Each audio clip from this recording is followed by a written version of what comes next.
Hi everyone, আসসালামু আলাইকুম। কেমন আছেন সবাই? আজ আমি ঘরোয়াভাবে মুরগির মাংস এবং গরুর মাংস রান্না করব।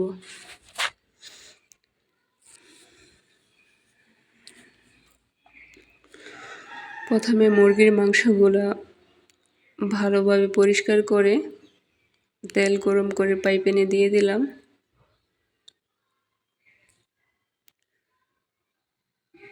হালকা নেড়েচেড়ে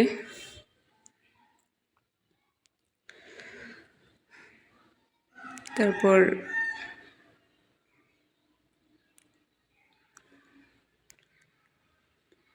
এখন আমি গরুর মাংসগুলো পরিষ্কার করা আছে, তারপর আমি আবার একটু পরিষ্কার করে নিতেছি যাতে কোনো আলাদা ময়লা না থাকে।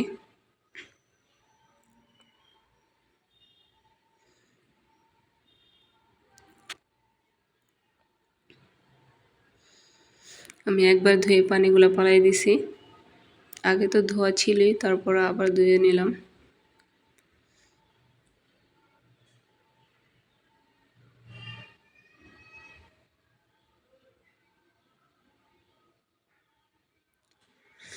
তারপর আমি গরুর মাংসগুলোর মধ্যে সাধারণ ঘরোয়াভাবে যে মশলাগুলো, পেঁয়াজ কুচি, তারপর কয়টা মরিচ কাটা, একটু আদা বাটা, রসুন বাটা,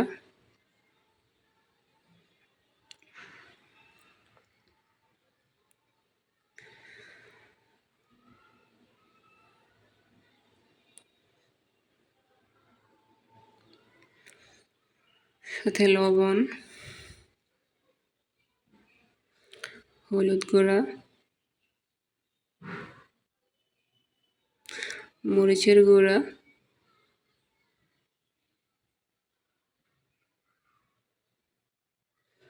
আর পরিমাণ মতো তেল, আর সাথে কিছু সরিষা বাটা আর বাদাম বাটা দিয়ে আমি ভালোভাবে মেখে রেখে দেব কতক্ষণ।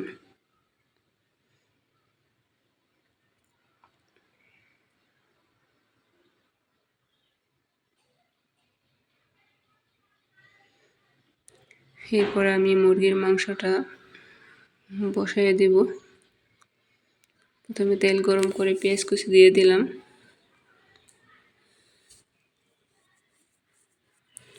একটু লাল হলে এর মধ্যে রসুন বাটা, আদা বাটা দিয়ে একটু কষিয়ে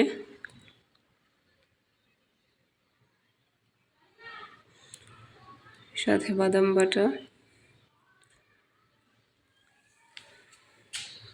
আর একটু সরষে বাটা দিয়ে দিলাম, দিয়ে আর একটু ভালোভাবে কষিয়ে নিচ্ছি। সাথে লবণ, পরে পানি দিয়ে দিলাম। তারপর মুরগির মাংসটা দিয়ে ভালোভাবে নেড়ে একটু কষিয়ে নিতেছি।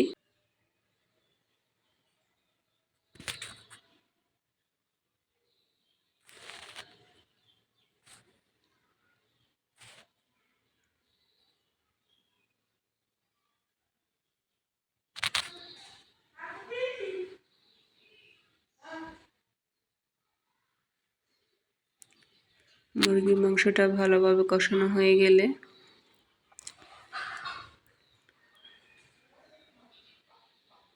একটু পানি দিয়ে দেব।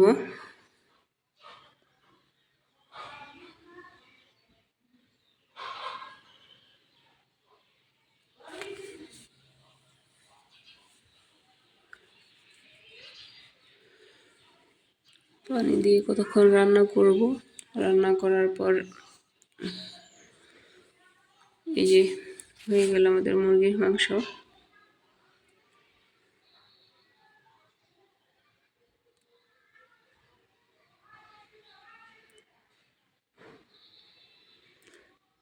তারপর গরুর মাংসটা বসিয়ে দিলাম।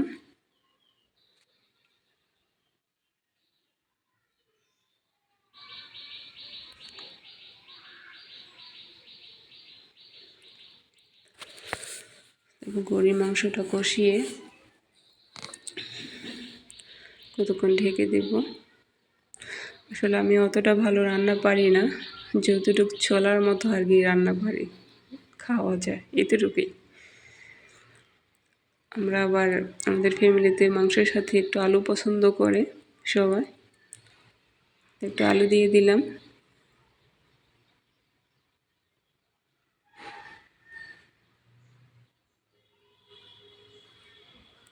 আলু দিয়ে আবার কতক্ষণ ঢেকে রাখলাম। এদিকে ভাতটাও হয়ে আসছে।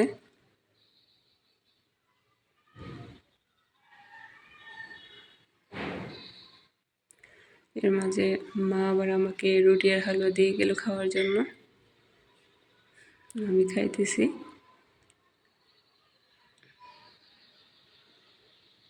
এদিকে আমার গরুর মাংস হয়ে গেছে।